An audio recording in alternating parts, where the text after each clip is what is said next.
Bismillahirrahmanirrahim. Assalamu alaykum, hörmətli görürmənlər. İstiqlal gündəlik xəbərlərimizi görüşlərini qarşılayırıq. Mən Abdullah Yalğun. Proqramımızda vətənimiz Şərq Türkistan və dünya gün tərtibindəki ən mühim xəbərlərini huzurunuzda sunumuz. Qənəmsiz diqqətinizlər ekranımız olsun.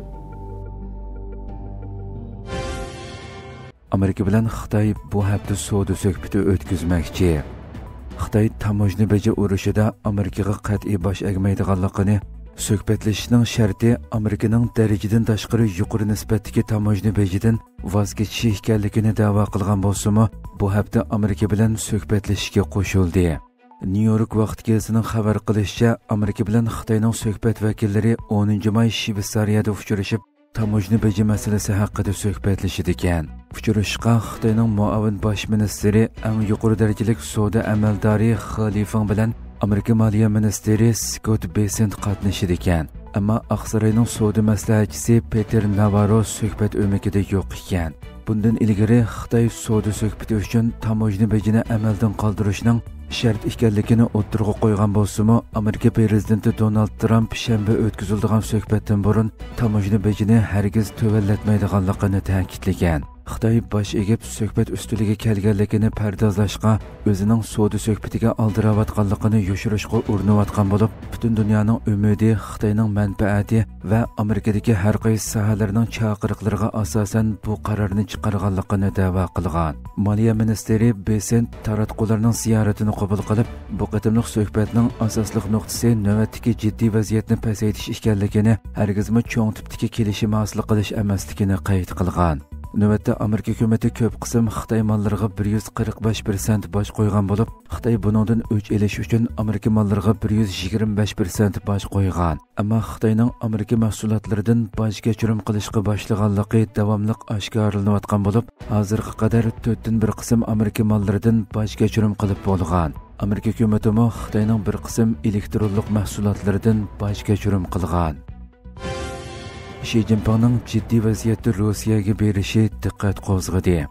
Xi Jinping Rossiyada o'tkaziladigan 2-dunyo urushi g'alabasining 80 yilligini xotirlash marosimiga qatnashish uchun Rossiyaga yetib borgan bo'lib, 7-maydan 10-maygacha ziyoratda bo'ladi ekan. Bu harakatning Rossiya-Ukraina urushida betaraf maydonda ekanligini da'vo qilayotgan Xitoyning rusparast yuzini xalqaroga texmi aniq ko'rsatib berganligi ta'kidlanmoqda. Xotirlash marosimi harpisida Ukraina uchquchisiz havo apparatlari bilan Moskvaga hujum qilgan bo'lib, bir qism davlatlarning rahbarlari bexatarlikni sabab qilib marosimga qatnashmaydiganligini e'lon qilgan. Uning ustiga 2-dunyo urushida natsist Germaniyaga qarshi urush qilgan Rossiya navbatda Yevropaga tajovuz qiluvchi sifatida tunilgan bo'lib, bu qatimliq marosimga qatnashish 2-dunyo urushining g'alabasini xotirlash emas, balki tajovuzchini qo'llaganlik deb qaralgan. Shundaqdimi Xi Jinping ziyorat qarorini o'zgartmasdan Rossiyaga borgan. Bu Xi Jinpingning hokimiyatni egallagandan buyon Rossiyani 11-qatim ziyorat qilishi hisoblandi ekan. Bu qatimliq marosimga 10 necha davlatning rahbari qatnashadigan bo'lib, Rossiya Ukrainaga 8-maydan 11-maygacha 3 kun urush to'xtatishni o'tirg'a qo'ygan. Ammo Ukraina bunda qilishning shakilvozlikdan boshqa narsa emasligini, asli Rossiyaning Amerika o'tirg'a qo'ygan 30 kunlik urush to'xtatish kelishimiga qo'shilishi kerakligini, shundala tinchlik masalasida haqiqiy ilgirlash bo'ladiganligini ta'kidlagan. Shundaqdimi Rossiya o'z oldiga Ukrainada darhol kuchga ega bo'ladigan va 11-may yarim kechagacha davomlashadigan urush to'xtatish qarorini e'lon qilgan.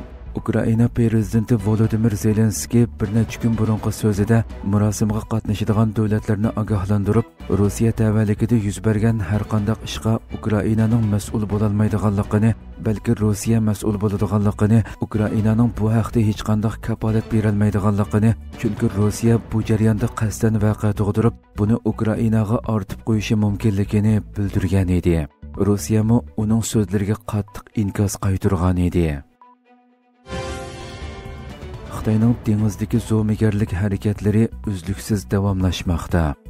Filippin Xitoy paraxodlarining talash tartibdagi Scarborough oroli atrofida intayin xatarlik harakat qilganligini ayblagan bo'lib, bu qatimliq voqea ikki tarafning urush paraxodlariga chetishliq ekan.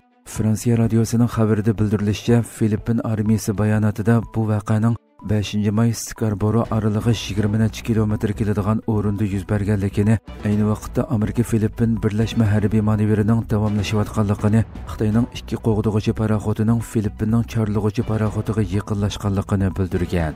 Vaqada Xitoy paraxoti bilan Filippin paraxotining oraliqi 100 metrga yetmagan. Filippin harbiy qismi Xitoy urush paraxotining suqilish xavfi paydo qiladigan xatarlik harakatini ayblab, uni tahdid va ig'vogarchilik deb sifatlagan.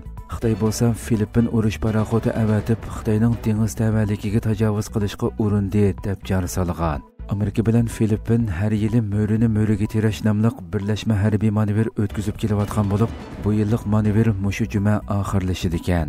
Xitoy bilan Filippinning Janubiy dengiz masalasida egilik huquqi talash tortishi izchil davomlashib kelayotgan bo'lib, yaqinqi mezgillarda Xitoyning zo'migarlik harakatlari texmo kuchaymoqda.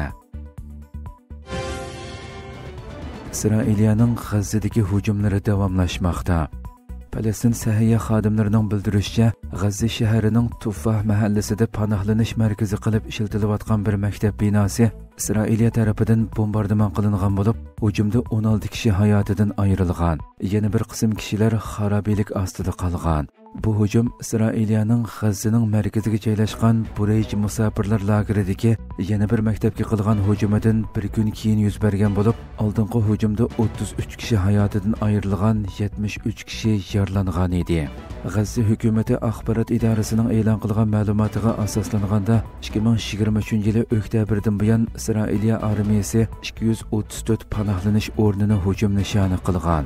Yana bir sahiya manbasi G'azzadagi Vahda ko'chasidagi odamlar zich bir bozorga qilingan hujumda 22 kishining hayotidan ayrilganligini, qazo qilganlar ichida bir qancha bola va bir muxbirning borligini bildirgan.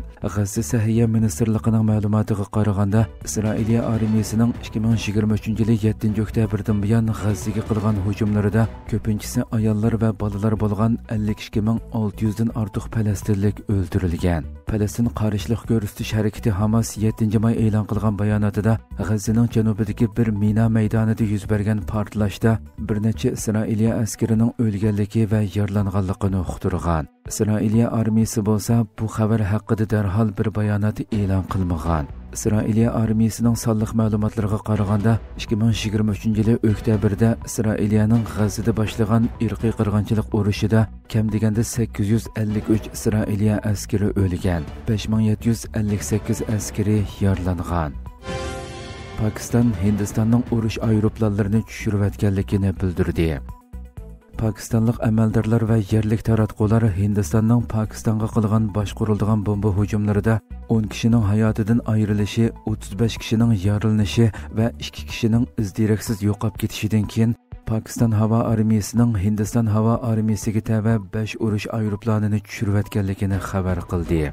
Pakistan Davlat Mudofaa ministri Xavaja Asif 7 may Bloomberg kanaliga agar harbiy hujumlar to'xtatilsa, biz Hindiston bilan so'zlashamiz. Biz bu vaziyatning keskinlashib ketishini xohlamaymiz. Agar Hindiston dushmanlik harakatlarini davomlashtirsa, biz cho'qim javob qaytarishga majburmiz degan. Pakistan armiyasining bayonotchisi ba'zi Hindiston mudofaa aslahalarining vayron qilinganligini e'lon qilgan. Hindiston hukumat manbalari Reuters agentligiga 3 urush aeroplanining Hindiston kontrolligidagi Kashmirda ketganligini dalillagan.